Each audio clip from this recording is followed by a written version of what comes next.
Time now for Perspective. This Tuesday marks International World Press Freedom Day, a day for celebrating the importance of free, impartial and accurate journalism. Also a day for remembering that the freedom of the press, and therefore citizens' right to information, is under threat around the world. My guest today is writer, documentary maker and war photographer Patrick Chauvel. Earlier this year, a new volume of his work was published by Reporters Without Borders. Thank you so much for speaking to us here on France 24 today. Now, you've had a long, rich, at times extremely dangerous career. What first drew you to document conflicts around the world?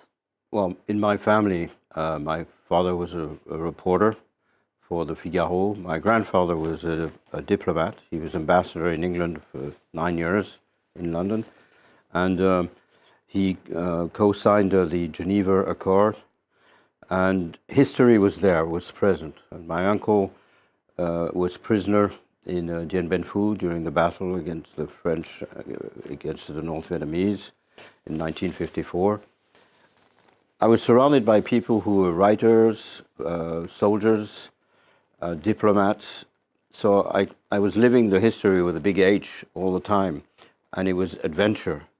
So I said, I want to go there. I want to live the story. I want to see it, and I want to kill my father too, by being better than him, you know. So I said I want to go to Vietnam. That was the place to be. There was the Vietnam War. It was 1968. And at my big surprise, my father said, okay, let's see what kind of stomach you have. And you went there with a camera to start with? I went there with a camera, but I didn't know really how to use it. The first story I did was the 6-Day War, but I only have a picture of me with an Israeli soldier that came out. The Israeli soldier that borrowed my camera knew how to use it. I didn't, so that's the only proof I had. So I did I don't know how you say in English, a stage. Like an internship, maybe? Yeah, in a French newspaper at the photo section, so to learn how this thing worked. And it was just an excuse to be there, a camera. And at first I was like, really, I mean, I shouldn't say that, but it was great. I was with the Americans and helicopters and moving in the jungle and living the adventure. And then I met this North Vietnamese political officer who was prisoner, and we started talking because he spoke French. And he told me why he was fighting. I didn't agree with him, but I could understand why he was risking his life and fighting. And suddenly it was not so much fun. I was with people killing guys that had a reason to resist, and I was still friends with the Americans, but it was different. I felt lonely suddenly. I felt in the middle. I was a reporter.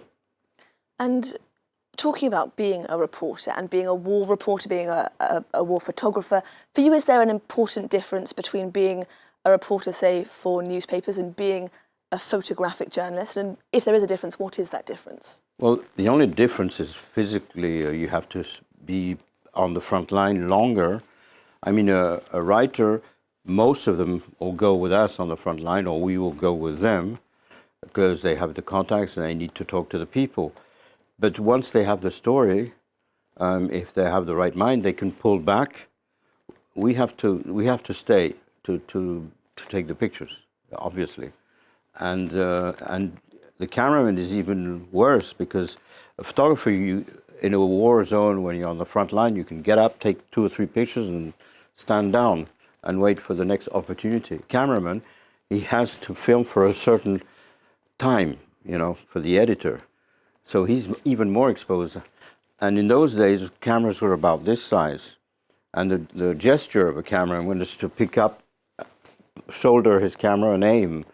What is more confusing for a fighter who's afraid, 200 meters away, he'll shoot the guy. It'll be a collateral damage, you'll call it.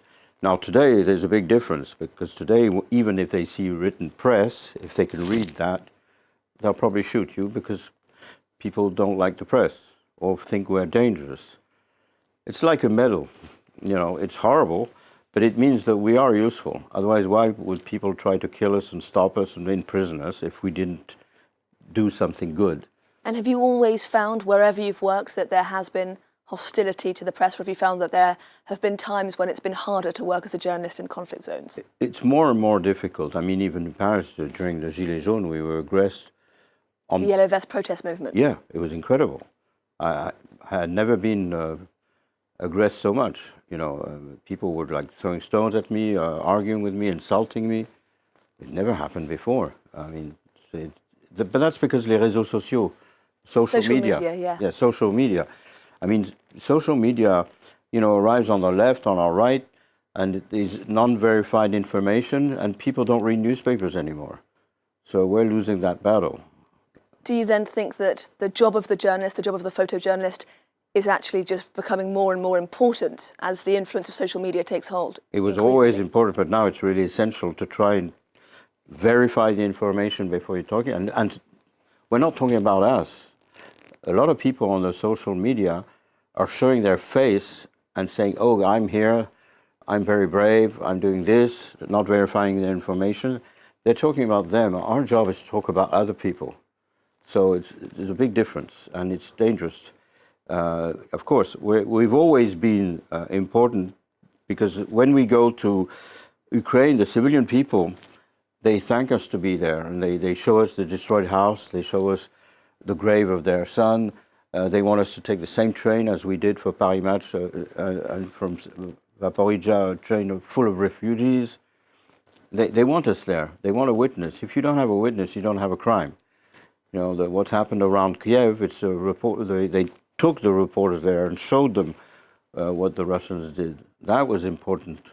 And that's why we're there. You know, we're ready to risk our lives to tell the story. And you're a man in your 70s. You're not a young man anymore. You went, sorry, Thank you very much. Not meaning to be impolite, but you've been doing this job for a very long time. It's a very difficult, trying job. You went back to Ukraine to cover this conflict. You were there, you told me, just before a war broke out. What propelled you to go to Ukraine this time round? And what is it that keeps propelling you to cover conflict? Well, for the specific for Ukraine, I could see that in Russia there was a strong wind of patriotism. I don't know how you say it. Patriotism. Patriotism. And I called Match and I say, they're preparing the country for war. We should go to Russia. And by the time we got the press visa, the Russian press visa, it takes a long time. It started in Ukraine. Well, it was going to start in Ukraine. And so I went to Kiev, and we took a big risk with Paris Match. We went to all the bars to see, you know, what the Ukrainians were thinking. And they all told us, what are you doing here? Nothing's going to happen. The Russians are not going to attack. That was the 18th of February. And after 4 or 5 days, it started. So, and the rest is, you know, most of the countries you go several times. Like I've been to Ukraine now. The Ukrainian reporter that was helping us as a fixer, but he was a reporter, a photographer, Max Levin, got killed. And so with Reporters Without Borders, we're trying to help his family and find out what happened. Why did the Russians, you know, kill him? He had press written over him, his bulletproof jacket. So I'm going to go back for that. You know, many times you know people. Once you've been once in a country and you'll be there several times, the people call you.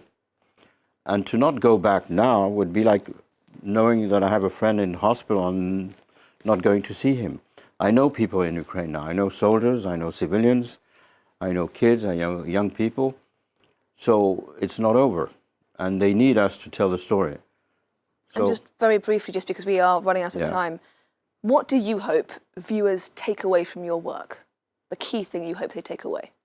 What do you mean? When people see your photographs, what do you want them to engage with? What do you want the message to be that you impart to them? Well, first of all, when they see war, I want them to realize what war is, and so they can save the peace. You know, a lot of people think peace is a natural thing. It's not. Peace, you have to entertain it. You have to watch it. It's fragile. So to show the war that's getting closer and closer from our world here is the best way to have people not vote for the wrong people. Because when war starts, some people, you know, it's something that they abstract. I want to show them it's not at all abstract. that war can happen in any day, and it has its own momentum. You know, okay, Putin started this maybe with an idea, and the Ukrainians, and we're helping, but now war has its own life, and even us, we're going to lose control of this, you know, until it ends. But war is like a avalanche. It starts small and it gets bigger and bigger, and how do you stop it once you've started it? That's what I want to show. It's a danger. We're covering wars against war. Patrick Chauvel, I'm so sorry, we're going to have to finish there, but it's been a pleasure having you on our set here on France 24 today. Thank you very much.